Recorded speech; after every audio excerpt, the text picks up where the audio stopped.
All right. So as we come on to worldview, a lot of Christians, but some of whom file complaints against me, what? Because I got a complaint the other day because they said, oh my God, because they're worse than DEI people, diversity, equity, inclusion people. Those DEI people are not inclusive. There is no equity. There is no diversity unless you go by their narrative. That's what Christians typically do, right? That's what the Christians do. The Christians are the most exclusive. By golly, huh? Like Jesus would have pushed away all the prostitutes, If the new form of Christianity, that's what it is, people. I mean, those people that filed a complaint against me over at Worldview, which I'm not. Listen, you have to admit it. It's very, very true. It's not offensive. Well, I just tell the truth whether you like it or not. I don't have $400,000 coming in from a bunch of Russians, okay? All right? I tell you the truth. And we're supported by our viewers. I'm not at the mercy of a bunch of people that say, hey, I pay you and you can't have gay people on your show. See, because that's what happens. You got to, okay, I won't have any gay people on my show, because you're a Christian and you want your church doors closed. In today's new church, they wouldn't allow Jesus to come in the door because he had a bunch of prostitutes hanging out with him, right? We want to open up our church doors, and I mean that so affectionately. Be a Christian. Don't ever file a complaint against me because our church doors are open to everybody. Everybody. There have been people on this show that have been sinners. It's amazing. What are we going to do? We wouldn't have any guests if we went by the Christian model. Shut the doors. Only have pure Christians, purebred, white ones, right? That sounds rough to handle, but it's true. Anybody that picked up the phone and called and complained, and I guess there were a whole bunch of them, okay, complained because I had a person that was a sinner on the show. And my philosophy is that I still they have a right to go, do really bad, sinful things. And I have a right to say that that's sinful, and you're not going to go to heaven if you do that. But that doesn't mean that we need to close our church doors to them. We want to open it up. We want to let everybody in. All right, so Deb Santilli and we did our pre-show briefing, and I told her what was in my soul. I do it every single morning. She said, don't say that. because my position is I'm going to bring you on. Just hold on. Mute her microphone for no, I'm just kidding. Don't. No. The first hour, I'm not going to mute you. Yeah, Jesus died for all of our sins. That's right. He did.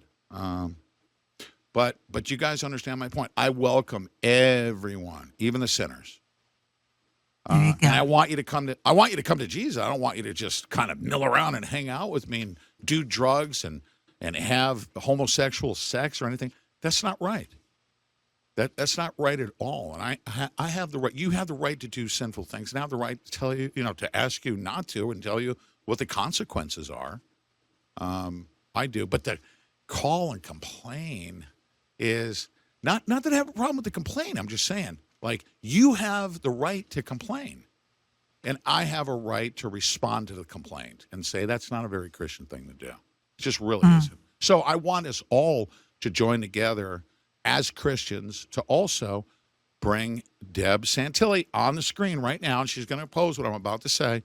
Now, Deb, at one point, women were not allowed to vote, but something happened when all of a sudden they're allowed to vote, right? And somebody came up with the idea to double our tax base and put women to work. And then they said, oh, you could be, it's that whole DEI thing where women can go to work, Rosie the Riveter. And they said, well, you too, you could. Actually, we need women, actually. You cannot go to war. Did you know that? Without the women doing some very important work. So don't. Oh, I'm glad you recognize that. Oh, no, absolutely. But you can't hijack the country and say, oh, the men are the men are out to war. Let's just go ahead and kill all of our babies. Okay, I just find it very interesting that the whole you're open and your whole your whole subject just about in the last hour was about the feminization of men.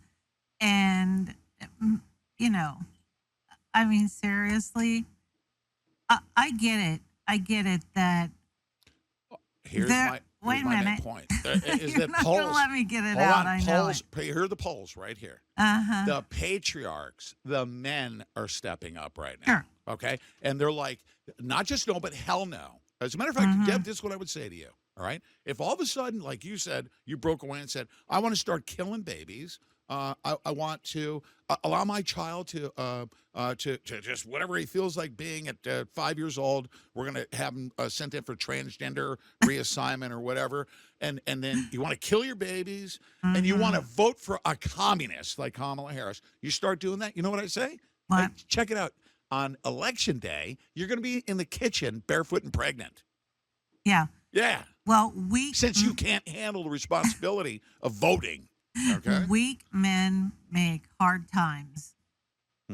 Weak men make hard times. That's right. And that's what's been happening. But the patriarchs now are stepping up.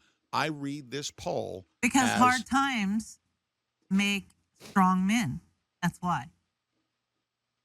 But I mean, you can't rant about women, right, voting and all of that stuff when we've had generations of weak men, right, that don't take care of their families, and they're not doing, and they didn't do what they were supposed to do, right? So I'm just saying that most women who were forced into the work, right, was because of a world war. First of all, women went out there. Men were gone for a long time. A lot of those women lost their husbands forever, and they kept working. Wait a minute. I know a lot of women who didn't want to go to work, but they had to. They had to because they had a husband who, I mean, seriously, they had a husband who didn't want to work, right? Don't tase me, bro. Sorry. So it goes both ways, is what I'm saying. Okay, here's the deal. At a certain point, okay, so I'll let you, of course, listen, we have to have tremendous respect for the matriarchs, right? We do.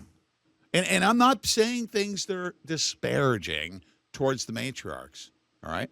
But when some crazy group of women, all right, all of a sudden, because you gave them the right to vote, and then you told them they're going to break glass ceilings, they can do the same things, that men can do. That's not true, okay? It's not. Now, it's not true, okay? It's not. Listen. You cannot go freaking pick up rocks like a man, okay? For those jobs. There's certain jobs that a woman can't do. Now, I'm also going to say I agree that the stress of the presidency, okay? The stress of the presidency is something that you have to consider, all right? And here's the measure of whether or not a woman is capable, all right, of handling a constitutional republic. Here's the true measure, all right, is if that woman who rose to power through sexual deviancy, all right, all of a sudden decides to start doing this. Ready? Go ahead. Put this on the screen, all right? If they start doing this tells me that this particular woman is not capable, of handling the responsibility. Because she wants to turn our constitutional republic into a Hitlerian, Stalinist, freaking unconstitutional. Listen to this right here. And we'll put the what? Department of Justice of the United States back in the business of justice. Yeah. We will double the Civil Rights Division and direct law enforcement to counter. You know what that's the equivalent of? Okay, let's say, who was that woman in Leave It to Beaver? She was a beautiful woman, right? She was great. She's mom. She's wearing an apron. She's in there making muffins, right? taking care of the family. And all of a sudden, somebody gave her the freaking idea to take her apron off, go popping freaking rivets like Rosie the Riveter, right? And she turns our country upside down. You come out of the kitchen, you throw some shoes on, right? She starts killing babies and destroying our constitutional republic. What do I say at that point? Let's revisit the whole voting thing, okay? Let's revisit it. We said you can vote. We didn't say that you could take our plane called the United States of America and crash it. My God. Okay, now listen to me. Here's the deal. Can a woman go into, we're going to use the plane analogy. It's a jumbo jet, right? It is a jumbo jet. It's called the United States of America. Can a woman go into the cockpit and fly the plane? Yes, but you got to go by the checklist, all right? Is the fuel clean? Are the wings in order? Is everything properly maintained? Do we have a mouse in the jet intake or anything like that? You got to go. A man goes in there, he'll go through the checklist, right? Can a woman do it? Sure, absolutely. You can fly the plane. You got to go through the checklist. Well, all of a sudden, you let the chick into the cockpit, and she starts freaking flicking switches, right? And there's passengers in the back, and she wants to throw mice into the jet intake, right? And she wants to use Kool-Aid for freaking fuel. This is where we're at right now. We let you into the cockpit, and what did you do? You acted like Mohammed Aloha snack bar and took the nose of the plane down like Flight 93, right into the dirt. Now, what is my point? Is a woman disqualified from going into the cockpit? No, I'm just saying, let's revisit your qualifications as a pilot. Before you get into the cockpit, do you agree that whether you're a man or a woman, you're going to follow the guidelines in the checklist so that we can get people there safely? Can we? Can we not? Can we revisit it? I'm not saying I want to take the right to vote away. Yes, you are. No, I'm not. I said, let's revisit it. I said you can vote. I didn't say you can go into the same thing. I said you can come in and fly the plane, but you got to go by the checklist. We need to get there to and from safely. All right. I'm saying let's revisit. Let's put you back at the front door. All right. To the cockpit and say, before I let you in, because last time I let you in, I said, oh, you can come in and fly the plane. And you got in there and you start, throwing Kool-Aid in for fuel. Right. Jesus. You want to kill a certain portion of the passengers. You want to delete half of them. Those that don't agree with you, they're half of the plane's putting out disinformation. You want to throw them out of the plane, right? Whoa! Stop! I let you in the cockpit. So I'm saying, go back out to the door and let's do this. Raise your right hand. Do you solemnly swear when I let you into the cockpit, you're not going to throw half of the people out of the plane at 38,000 feet because they disagree with you? Do you promise to not do that, right? I'm not saying they can't get in the cockpit. I'm saying, let's revisit the conditions by which we're going to allow you into the cockpit. Oh boy! What does that? Am I making my point? We have to have this discussion. No, you're having the discussion. Because I can't get a word in edgewise. Oh, but guess what? You proved my point this morning when I said this is what I'm going to talk about. You said no. Oh, okay. Yeah. I didn't say no. You said don't say that. I said don't say it that way. Oh, that way. Exactly my point. Right. Kamala Harris is saying the same exact thing. Don't say it that way. Oh, there you my go. God. No, listen, you sound like Kamala Harris. Kidding me. Here it is. Here she is.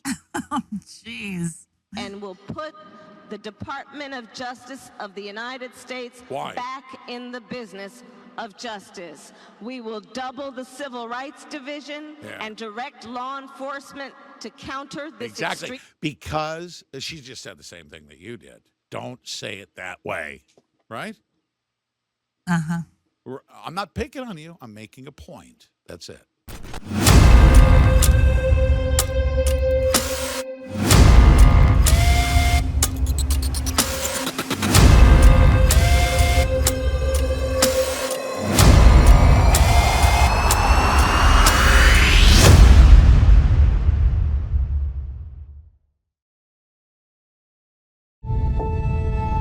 What if there was a product product that could help you control cravings, burn more fat, boost your metabolism, promote healthy blood glucose levels, lower inflammation, optimize insulin sensitivity, support healthy blood lipid levels, and support healthy blood pressure.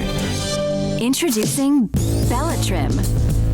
Bellatrim may be the most comprehensive body transformation product in the world.